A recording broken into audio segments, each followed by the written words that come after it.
The voice of the Detroit Tigers, Dan Dickerson, joining us on the Woodward Sports Network. How you doing, Dan? Happy day. Can we get this thing started? Let's go. Amen to that.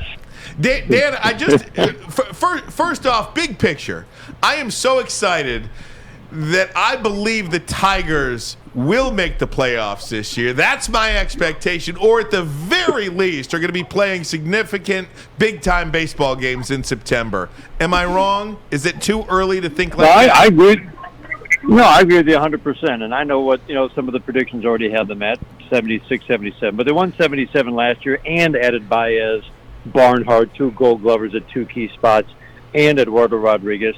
And I think they'll probably add, I'm still thinking, a starting pitcher and a reliever or 2, depending on the cost, before this season starts. And I just think there are a lot of pieces in place. You're going to have, I think Green and Torkelson are impact bats this year. So, yes, I think the message has gone from let's get back to, respectability first, which they did last year, and then second, let's think about knocking off the White Sox. And you can, by the way, start that on opening day. That's right, April 8th. Can't wait for that. Dan, what do we expect? Is there a name or 2 out there that you believe Al Avila is going after right now? Who's he talking to right now to try to sign with the Detroit Tigers? I don't know. I think, Michael Pineda is a name that comes up a lot, and it's a guy that you might be able to get for a decent price. He's not the big power arm anymore, but I've seen him enough with the Twins to know that this guy knows how to pitch, knows how to get by with what he has. And, again, I just don't know what the prices are going to be. They were hot, obviously, in November, but those are the biggies. Now, what about the next kind of tier of free agents? What will their prices be? But that's a guy who knows how to make 30 starts for you. He's durable. He's not great, but I think a guy like that, who you know what you're going to get, and he's reliable to go out there every 5 days, there's great value in that. He's kind of right at the top of my list. In terms of a trade, I think Oakland A's, it sounded like they were willing to trade just about anybody in their rotation. A couple of other guys who might be free agents within a couple of years, who have 2 years left under control, Castillo from Cincinnati. That might cost you a lot in the trade. But there are definitely some arms out there. Tyler Anderson, I think, was another one that somebody mentioned. So there's definitely some options. I don't think they're going to spend a ton, but could you get a guy on a 2-year deal for a reasonable price? What's a reasonable price? I don't know, 10 to 15 million. I have no idea. But I do think there are guys out there who can add to this rotation. I think they will add. Hey, Dan, we talked about the end of the season last year, how the Tigers ended it. They were the second hottest team in baseball, gave us a lot of optimism about going into the offseason. Then you pick up Tucker Barnhart, then you pick up Javi Baez, then you pick up Rodriguez. I believe that they're going to the playoffs as well, man. I am on board with Ryan Armani. I'm on board with you. If they didn't make the playoffs, what would that reason be? I'm a baseball novice, so I'm leaning on your pro and expertise, your expertise. I don't know. That's a good way to flip the equation. It would probably be, let's face it, A.J. Hinch has made it clear. You young guys who are leading the rotation at the end of the year, Mize, Manning, Skubal, all had varying degrees of success. You've all got to be better this year. He's going to make that very clear if we're going to contend for the division title. So start right there. They have to be better. And then it's about the development and the contributions you're going to get from a young core. And I would put, Baddoo and Hill in the group with Green and Torkelson. Can Green and Torkelson be impact bats this year? I think the answer to both is yes. I don't think, both could make it out of spring. I'm not sure both will, but I think they're both going to be with the Tigers by May if they don't make it out of spring. And they will be impact bats, but in other words, what kind of impact bats? Are we talking about, by the end of the year, these are guys who are in the middle of the order because they're probably going to start a little bit lower than that. And Derek Hill, I still think that kid could be a Gold Glove center fielder. So I think he's a guy that you have to take a long look at because does Riley Green fit in center or in the corners? And then Akil Baddoo, I think it's a big year for him because he had his struggles. But I always say, hey, this kid made the jump from A-ball last year, and the skills are impressive. I wouldn't put a ceiling on his upside. But is he a guy who's going to be kind of that one-year flash? I don't think so. Or is he going to be a guy who's going to be a regular for years to come? Has to show he can hit lefties. But really what it gets back to more than anything, pitching and defense. Because as much as you hear that, this is what A.J. Hinch believes in. You need enough offense and you need really strong up-the-middle defense. Up-the-middle defense was not good last year. Not a secret. Shortstop was a black hole last year, and that's why Baez, even though his defensive numbers have slipped a little bit in the last couple of years, represents such a huge improvement at shortstop. Tucker Barnhart, believe me, Jake Rogers I think is going to be really good, but he's not going to be around this year because of Tommy John. You've got a Gold Glove catcher. That's huge to get 2 Gold Glovers at those 2 positions. And that's why I still think you're going to see some arms to be added. And for fans, think about the bullpen arms. If it's a name that you're not really familiar with, just believe me, A.J. Hinch spent a lot of time last year watching guys on other teams, scouting just by watching all season long to find those relievers that you can get for a low cost that he knows can help his bullpen by working multiple innings on given days and also by working short. So whenever they add a guy, believe me, it's a guy that A.J. Hinch wants. He believes he can build a bullpen cheap and build an effective bullpen cheap. Dan Dickerson joins us, Tigers radio voice, my buddy.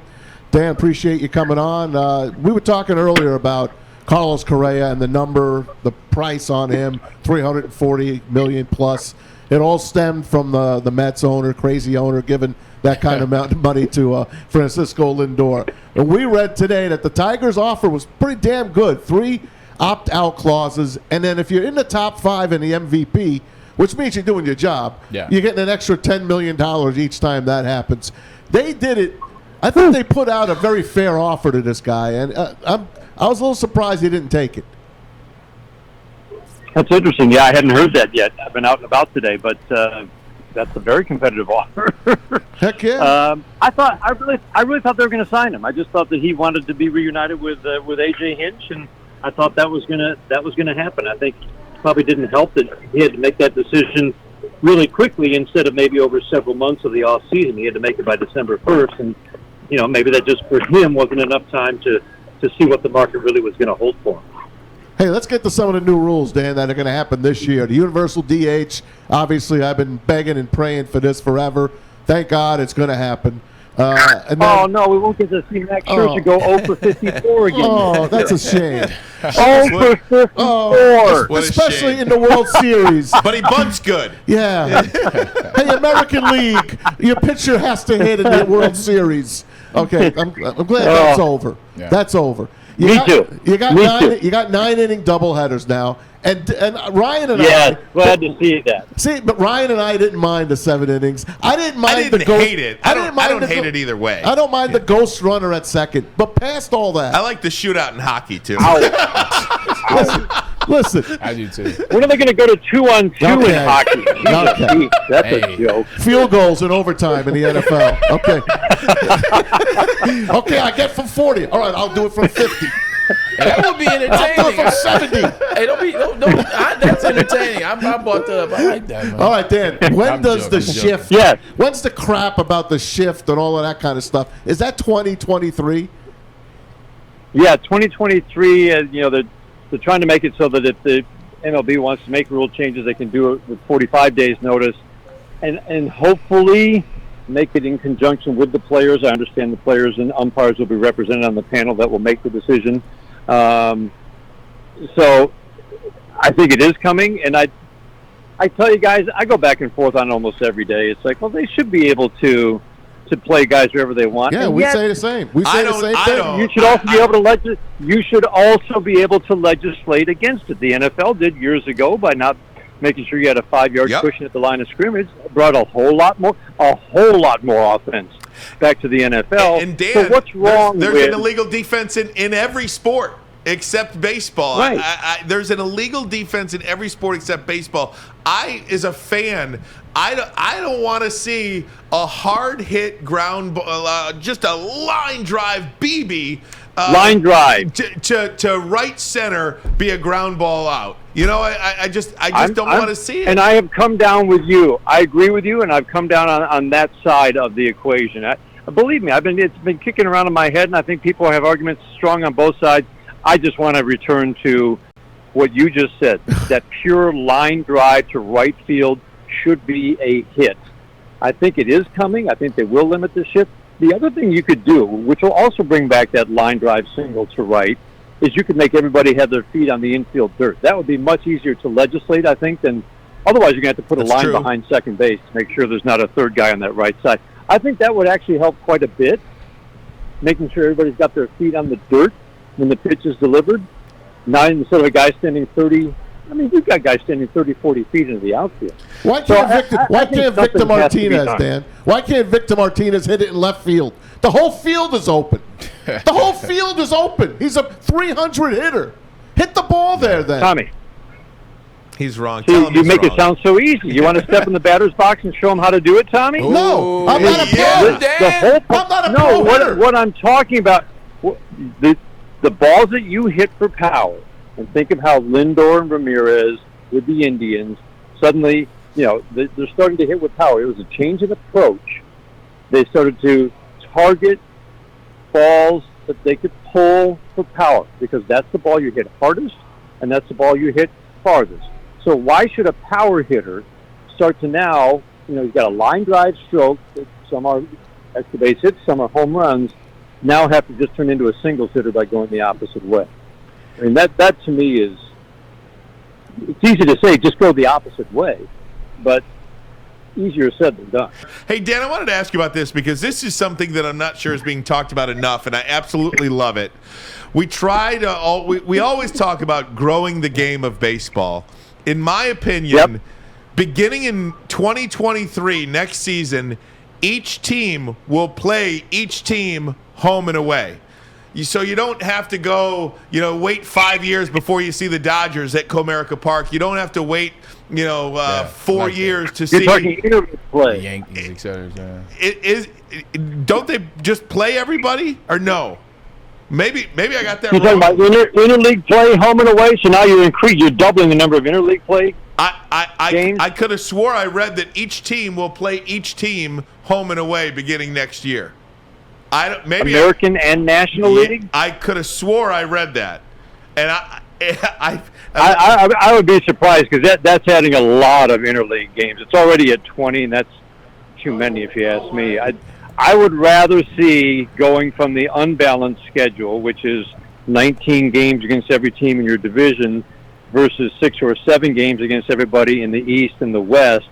I'd rather go back to the old balanced schedule. And I know there's well, you should win your division by beating your own division. I get that. But I still think it'd be fun to have, 13 games against everybody, 10 to 13 games. So you have the Yankees come in for twice, the A's coming in twice, whatever it might be. Here you go. I think it's more fun. Stick in the American League, though. I don't need any more National League games. Otherwise, just scrap the American and National Correct. League. I don't want more of that. I think you're going to get 140 minimum. Dan, I think you're going to get more of it. Under the new agreement, teams will have less games against their divisional opponents and will play at least one series against all other 29 teams. Ooh. So I think you're getting more interleague games with the universal DH. Oh, wow. Brian Hermione with the breaking MLB news. schedule format will change in 2023. As it stands right now, MLB teams play 19 games against 4 divisional foes.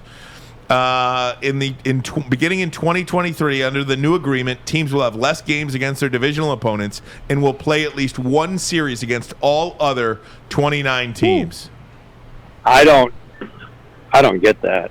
I can't believe that hasn't been more widely reported. That's a dramatic. Well, that's what a dramatic change. That's don't 45 games minimum. You sure that's not from the fake? That's 45 games minimum against the National League. Why are you doubling the games against the National League? I don't like that at all. Washington Post. MLB team. Yeah, I mean, it's everywhere. And wow, I actually like that, and the reason I like it is because Shohei Ohtani will show up in every market in baseball. You'll get to see the Dodgers once a year, whether the Tigers play there or the Dodgers play here. It's almost like you're creating. I guess in the NFL you don't play every team. I don't know. It's something. Sounds odd. You also don't play 162 games though. So yeah, it's interesting, but that's. We'll have to do our homework on that's this, a Dan. surprise. Bob Nightingale. No, I believe you. I Yeah. believe you. That's not a small thing, and I read a lot this morning Yeah, But I Bob did not see Nightingale, that. 2023 will be more balanced. Teams will play at least one series against every opponent in both leagues. I can't believe that's not been more widely I don't reported. think I don't think you think can do about it. that. Think about that. You've got at least a home and away against everybody in the East and the West in the American League if you're the Tigers. Yep. Now you're taking that away so you can replace it with at least one series home or road against every team in the National League versus one division. Crazy. I think it's almost like, why do you have two leagues then? Because now you're taking away any rivalry that you have with the Yankees, Red Sox, Oakland A's, Seattle Mariners. There are some good rivalries outside of the Central Division that fans enjoy seeing. And I don't know why you would try to increase the National League rivalries, which don't really exist, at the expense of some American League rivalries. Welcome to the MLB. But I guess it's coming. I'll have to get used to it. Right. It just increases my homework load, okay? I'm not happy about Exactly. More index cards. Right. No doubt. But anyway, I wanted your take on that because how do you grow the game? And again, I think this is one maybe unique way to do it, where at least you will see, Vlad Guerrero, Shohei Ohtani, Mike Trout, Bryce Harper, all of these superstars. You'll get to see at least once a year play your team. Yeah. Well, maybe. If you're only going to play, I don't know. I think it takes away from. I would rather grow some rivalries in the American League than trying to grow rivalries, against 29 other teams. It doesn't make a whole lot of sense. I hate when the National League is on TV. I get what you're saying in terms of spreading that, the superstar talent so that they can go to markets they might not normally go to. But I still think there's a reason you have an American League and a National League. And I'm assuming this is because the DH is no longer around. Yeah, you're right about that. And I would rather you've got more history with. It's not just the Red Sox and Yankees. It's the Oakland A's. It's always there's a history there. Think of the postseason history the Blue between Jays, Tigers and Oakland A's. Absolutely. I don't need to see the Marlins every year. No. Or the Pirates. The Pirates, the Nationals. I know. I don't want to see the Pirates anymore either. Come on, Dan. Before you go, back in my day of coaching the Lemon Drops, and I know you met him. We brought him up to the booth. Oh my God! Your stories of the Lemon Drops and their full court pressure are some of the best ever. Now listen, why can't my Lemon Drops? I move them around the field depending on how a girl would hit. Why can't I play defense? Why? I'm a manager of a team. If I know this guy is hitting over there, why can't I put my guy over there? Why are you telling me I can't play defense? Well, did you complain when they stopped the defensive back who was up in the line of scrimmage after crushing that wide receiver? I did complain. I did. So you They still press at the line. They still press at the line of scrimmage in the NFL, though. The guy 5 yards back, were you not? Yeah, I'm okay with that. I'm okay with that as well. You know what? This is the hill Matt is going to die on. But they still press at the line of scrimmage in the NFL, though. How about in basketball? If they say you're not allowed to play zone defense anymore, how about that? Well, I'm just not sure it's the same, Tommy. Again, I think there are valid arguments on both sides. But I come down on the side of I want more action in this game. I want more balls in play. And I just think, I don't know, some people have just made the argument. You can almost not argue it logically, but it's just more about aesthetics. And I think that's also a powerful argument, too, that there's a certain aesthetic to that beautiful line drive stroke and a line drive single to right. I don't know. You don't want your kid. You don't want your kid sitting next to you. You make a good point, Tom. You really do. I just have come down on the side of I'm tired of seeing a well-struck ball. Hey, Dan, let's face it, we're teaching the line drive stroke end up in somebody's glove on one hop 50 feet into right field. Dan, last thing I got for you. Not sure how much it's going to affect the older guys that really know what to do to get themselves ready to play a Major League Baseball season, but what effect will a shorter spring training have on the younger guys, maybe somebody trying to make the team, something like that? The pitchers, what effect will a shorter spring training have on them? See, I was talking with Lloyd McClendon last year. He went through that 94, 95, 95 truncated spring training. He said it really was he felt like it was the hitters who suffered the most, which I thought was interesting because he said the pitchers were ahead of the hitters, and it's really the hitters who need all those at-bats as much as we hear about the pitchers who need to build up their arms he feels like it'll be okay for the pitchers. They might not be able to build up to. You kind of hope over 35 games of a normal spring training, your starters, they've been on a pretty regimented schedule since January, are built up to they can go 6 innings on opening day if need be. We might be at 5 innings this year, but I think that everybody's been working out, throwing bullpens, building their arm strength, and it's unlike 2020 where they built up their arm strengths in March, shut it down for 4 months, and then started to try to pick it back up. That was not easy because they didn't know when they were going to restart. And these guys have been, I think, anticipating, hey, we're going to get started sometime in March. I mean, that was certainly the hope, and I think they'll be ready. So it's a good question. I worry about a rush spring training just because there's a reason pitchers and catchers report 6 weeks before opening day. But it was good to talk to Lloyd because he'd been through it in '95, and he felt like it actually was, more about the hitters not being ready than the pitchers. Dan Dickerson, the great Dan Dickerson. We cannot wait to hear your voice called Tiger Baseball, man. It is spring is here, and we're getting close, my friend. Can't wait to see you April 8th. Friday. Thanks, Dan. Always great talking to you guys. Can't wait to get going. Absolutely. Let's do it. Opening day, April 8th. You've reached the end of the video. You know what you should do? Press like. You know you like the content that we have here at Woodward Sports Network. I'm Braylon Edwards from the bottom line. Subscribe to us right now.